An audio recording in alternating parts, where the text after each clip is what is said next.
existing colonial. 9 minutes if there are any question, any remark, but we just have 9 minutes, or we can extend our session.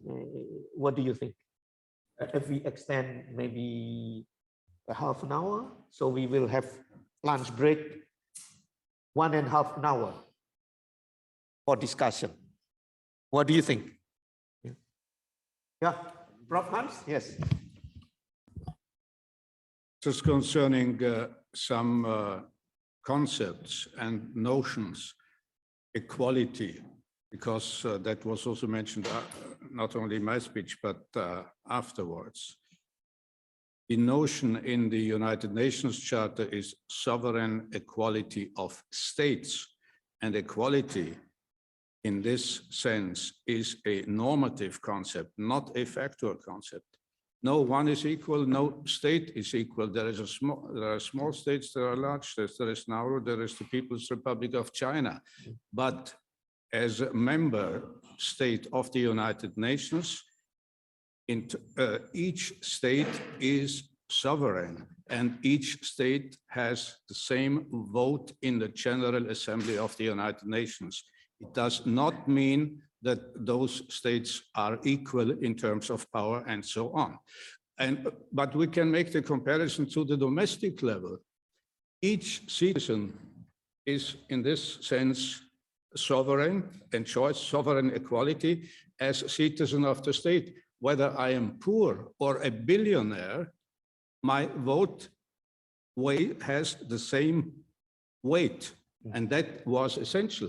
In earlier periods, before democracy, certain groups of people's votes had a higher weight, and that was not democratic, and there was no equality. So in this sense, it is certainly the United Nations principle of sovereign equality of states is one of the basic foundations of international relations. Of course, in the Security Council, it is not so. In the Security Council, that are 5 states that have special rights and special privileges. But concerning the other issue of intergovernmental organizations, because this was also raised in regard to my presentation, my point is still that as far as the G20 is concerned, and that is the main issue of today's meeting, that's what I understood. That's why I read this long document and shared my thoughts about that document.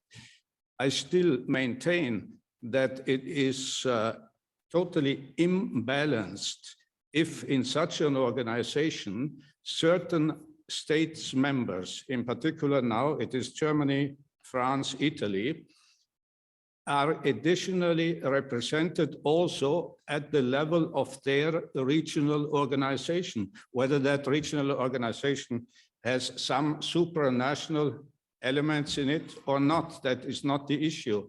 The fact is, it's a kind of over-representation, because if one accepts this idea that each group of states in such a body, informal body like the G20, should also be represented by its regional body, if there is one, then one would have to accept also that the African Union is represented, and ASEAN and so on, and other regional organizations.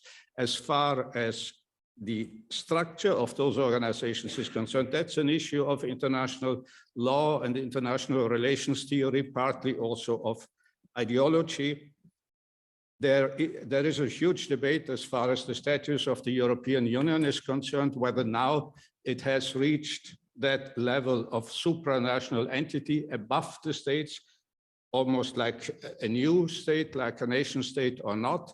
But one could also think about the United Nations in terms of the Security Council. Certainly, the UN has a supranational element, because the Security Council decides on behalf of all the member states, whether they are also on behalf of those who are not members of the Council at a certain point in time and who have not voted in favor of this or that organization. So that is an element that restricts them in the exercise of their sovereignty, but they delegated that sovereignty to the council by becoming a member, according to the charter. So these such supranational elements are there, but essentially, in my reading, these organizations, whether the European Union with that huge number of organizational structures, or the United Nations organization with its Security Council, essentially they are still intergovernmental, and the states as sovereign states, as nation states still exist. By the way, finally, concerning terminology, there is such a huge conceptual or terminological confusion between the languages. In English, state and nation are synonyms. It means exactly the same. Yes, in German and in French, it is different. If I speak of Nation in German, that has other connotations. But the Americans, for instance, they would also speak for instance, they speak of the Arab nations in the plural, because they mean the states, member states of the Arab League. The Arabs, in their own understanding, they would say there is one Arab nation in the sense of culture, because of language and so on. And this nation exists in the form of such and such number of states, a sovereign entity. So that confusion exists also in practically all the literature, and it's partly related to the different semantic levels in the different languages. But for an American, when you say nation, he or she will always mean state. In German, it's totally different. Okay, thank you. I saw that Wolfgang raised hand, but I would like to open other comments, other question, and then we will share together. Okay. So now, Kim So-young, please. You don't have a microphone, so you can come here. Oh, I don't know if it works. Yeah. Well, Kim So-young is now invited professor at the University of Le Havre, Normanday. She is a filmmaker and professor of cinematography of Korean National University of Arts based in Seoul.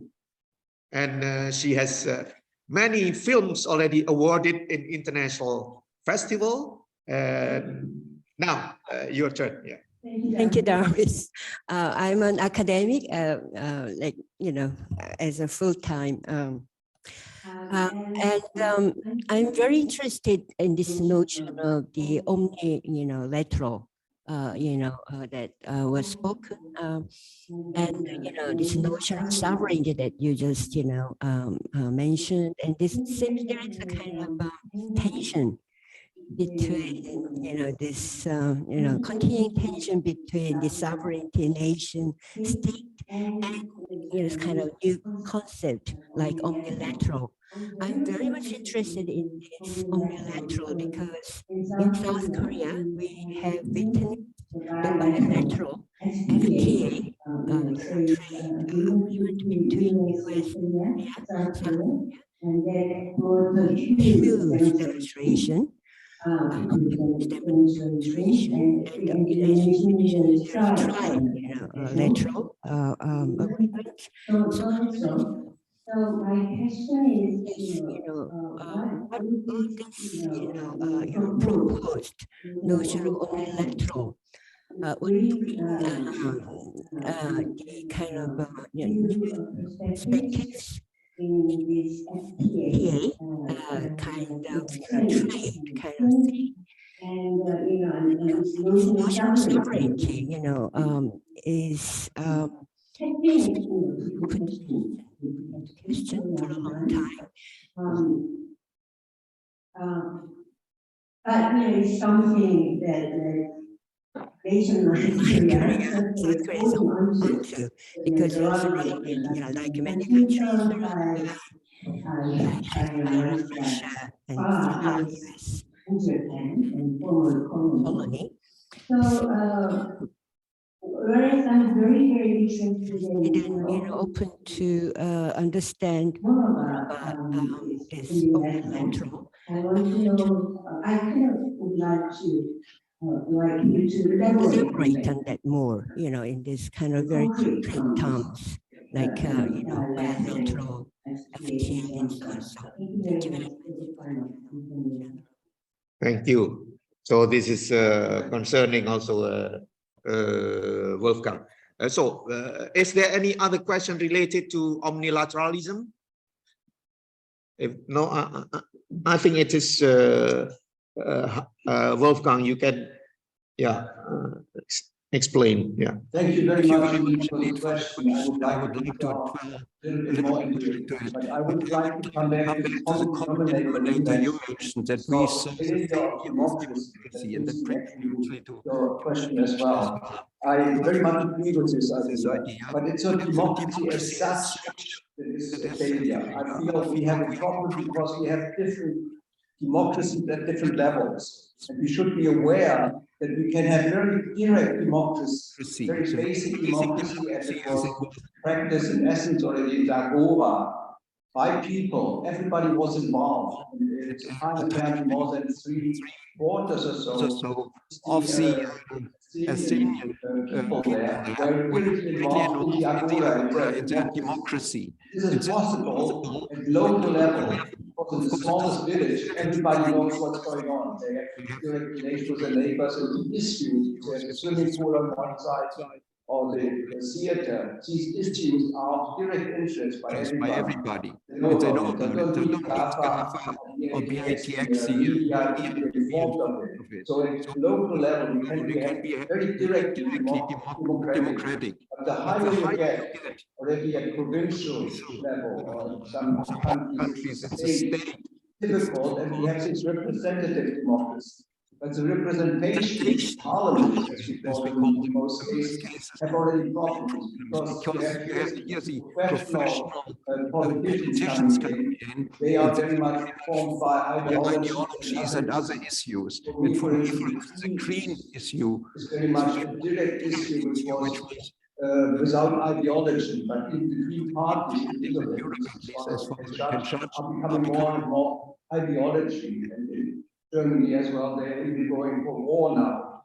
There are warmongers in Germany. The Green Party, and even the SPD, which was mentioned here. I feel the higher you get in this multi-level of governance, regional levels, EU, ASEAN, Mercosur, NAFTA, what have you, and at global level, you need other actors to come in. There, civil society should have much more, because they have the expertise, they have the knowledge, they know what it's all about. We, as citizens, cannot change climate change issues, for instance, expertise there. This is very clearly now shown already in the process of the COP, which we had on climate change recently in Sharm el-Sheikh in Egypt. We had before Glasgow, and next at the end of this year, the European conference. We have more and more civil society impacting, influencing very directly sometimes. The final decision, which is made by 195 national diplomats. There's sovereignty, as it was mentioned just by Professor Köchler here as well. This is a problem because we have the expertise, but they have no decision making. They are only part of the decision shaping, and sometimes they have to be kept out of the meeting rooms of the diplomats. I was a diplomat myself, and I know as a journalist how limited the information is and how much we depend on the expertise from others. And I feel with omnilateralism, omnibus, for all and by all, we have a chance at higher level of governments, particularly at global level, to bring in the expertise, to have a much more efficient, effective, and in the end, better decision-making at global level. That's what I call omnilateralism in the end. I hope I answered your question a little bit, but I'm ready to send you my book actually on the subject in digital form if you give me my email. I send it to everybody with an email here who's interested to see a little bit more into it. Thank you very much. Yeah, I see Helga also wants to react, but I would like to know if yes, Connie, please, with the microphone.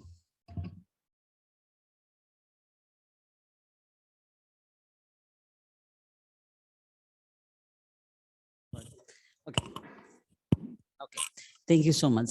So I think my question is going to be to Professor Hans and Helga, because you are saying that the colonialism is still working now. If we compare 1 billion people controlling 7.6 billion people, definitely this is a colonialism. And Professor Hans said that how come we create something but outside Europe is not involved? So come to this point. First, I don't believe in democracy anymore because of that. So what form of things, I don't know what you call it, omni or something, but what can we do with something that will change the world? Definitely, because we cannot wait and wait until everything is even worse. That is my simple questions. Thank you so much.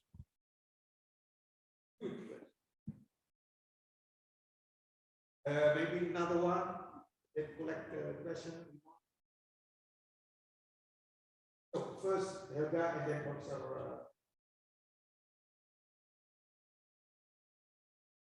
As I said, we are in a epochal change, and there is no way how this unipolar world will ever come back.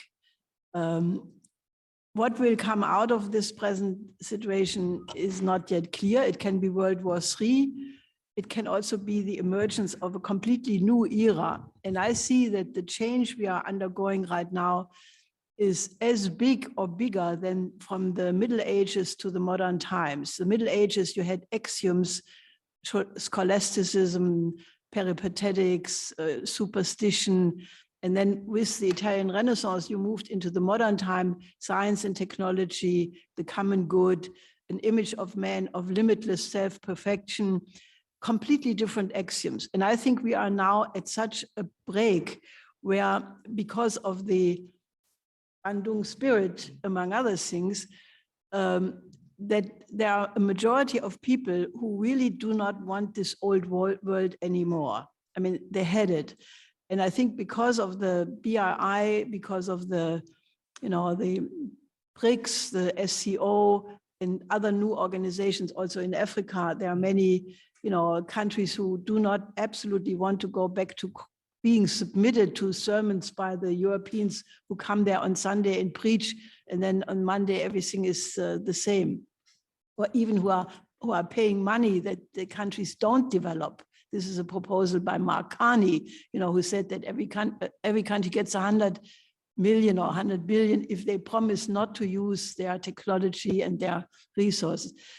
So we are now in a new period. And I think it's when you are in a crisis of this dimension where the existence of civilization is at stake, which is, if you have nuclear war, then that's it. This is a period where one can shape the development, and it depends on extraordinary thinkers, people of ideas, people of goodwill. And, it's not decided, but I think that is why I propose these 10 principles, which are a package. They are not points, they're part of a coherent proposal, how this new era could be shaped. And I'm not pretending that this is the last word of it. I'm just saying somebody has to propose, how is mankind capable of self-governing, and I fundamentally think, yes. I think that, we have right now the fortune of leaderships in many countries, and I don't want to name names now because then it becomes controversial again. But, there are many leaders who are right now willing to step in.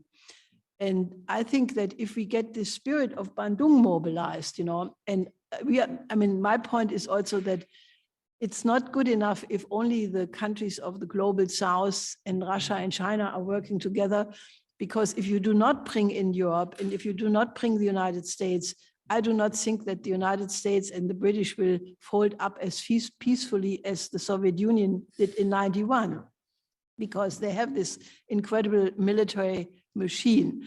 So a lot on the outcome, in my view, depends on, can we show to the people of Germany, of nations of Europe, emphatically nations of Europe, states, whatever, and the people of the United States, that it would be in their interest to cooperate with the countries of the global South rather than trying to suppress this development. Because if you try to have blocks, you know, or decouple, you are again in geopolitics, and geopolitics was the reason why we had 2 world wars in the 20th century. And this time with thermonuclear weapons, nobody would be left, you know, to even discuss why it did come to this point. So I think that what we are trying to do with the Schiller Institute and what you are trying to do with the Bandung movement is to encourage people to, you know, to really answer these questions. You know, we are the human species. We have a ability which no animal has. We can come up with new conceptions. We can find a solution to any problem. And, you know, with that fundamental optimism about the nature of human beings, I'm actually very optimistic, despite the fact that I'm very aware of the danger. So, you know, I hope that we can, you know, encourage people to look at these 10 principles and say, no, I don't like this, I make a different proposal. But then let's have a discussion, because a discussion is better than all marching to World War III and being like sheep on the slaughter bank and don't even know why. Thank you.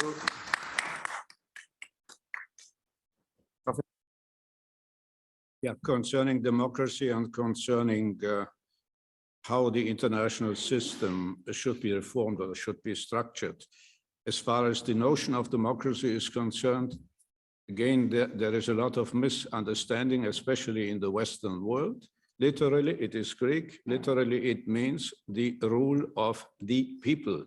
And the people are all the individuals living in a certain state or community. So in its very meaning, that can only be interpreted as direct democracy, as people voting directly on certain issues of the community. But as has already explained by one of my colleagues, that is organizationally only possible at the level of smaller communities.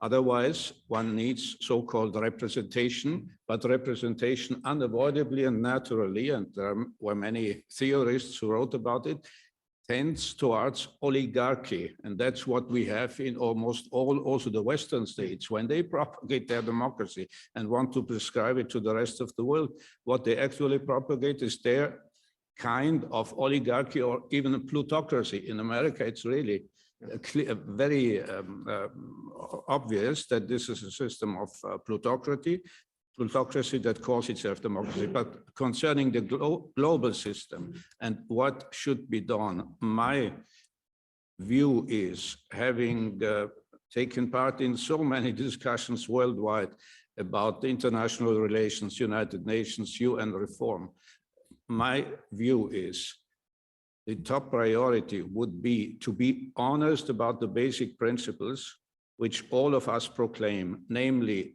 sovereign equality of states and peace in the sense of prohibition of the use of force.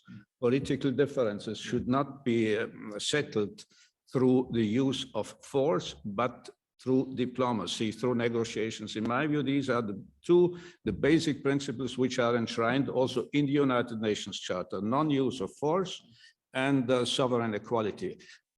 But the United Nations organization itself is constructed in such a way that, according to its charter, it violates those principles. And let me just very briefly explain, because this is, in my view, the core issue also of the entire difficulties now and the threat of war. According to the United Nations Charter, the most important body is the Security Council, because it has the power to make decisions that are binding upon all member states, and it has the authority, if necessary, to impose sanctions, economic sanctions, and also to use force, to authorize military use of force. And the decisions about all of this are made by a group of states, in which 5 states are exempt from all the rules, because five states that are individually named, that were the victors of the Second World War and they were the most powerful countries at that time, have the right to block first any decision concerning war or peace, and secondly, they also have the right to vote on any conflict even if they themselves are party to the dispute. So if one of those 5 countries launches a war of aggression, it can vote on this issue in the Council and it can prevent any action. That means actually we have 5 countries for whom the rule of the non-use of force does not exist. It is not, it cannot be applied because they can stop any enforcement measures. And at the same time, we have an overrepresentation in terms of voting as regards those 5 states, because those 5 states are permanently there in their position of privilege. And those 5 states do only represent Europe, overrepresent, by the way, because there are 2 from Europe, and North America, and then we have Russia and China. But the rest of the world is not in any way represented at that level. And that means there is a total imbalance, and it also means that there is no sovereign equality in any way. And let me just remind you of that one statement which I often quote from the delegate of Mexico in San Francisco in 1945, when they finalized the charter which had been negotiated, Charter of the UN, which had been negotiated in Dumbarton Oaks upon the end of World War II. The issue was in that session where these powers of the Security Council and the special privileges of the 5 permanent members. And the Mexican delegate said, oh, should we not revise that? What we are actually doing is that we are making it possible to punish a mouse, but not to punish the elephant, because those 5 states can never can any action be taken against any of those 5 states. One can only enforce the law, namely, one can only enforce the peace vis-a-vis the rest.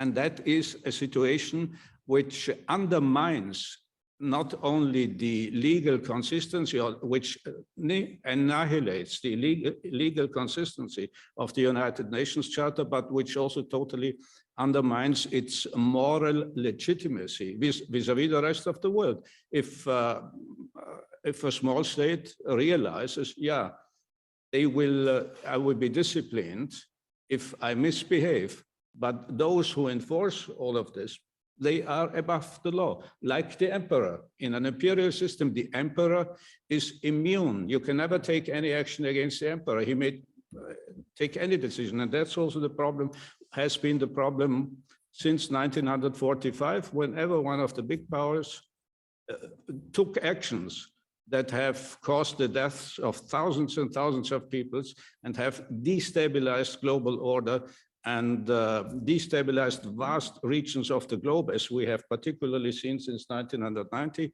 absolutely nothing could be done, and no one is held accountable. No one also individually, in terms of leaders, can be held accountable because of this also statutory situation, which is a legacy of the extreme imbalance of power that prevailed at the end of the Second World War. That's, by the way, always the problem.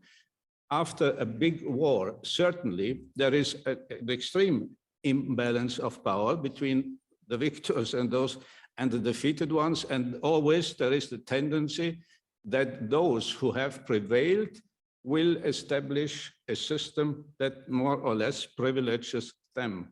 But the hope is in vain that this system will last forever, even if it's constructed in such a way, because the UN system is constructed in such a way.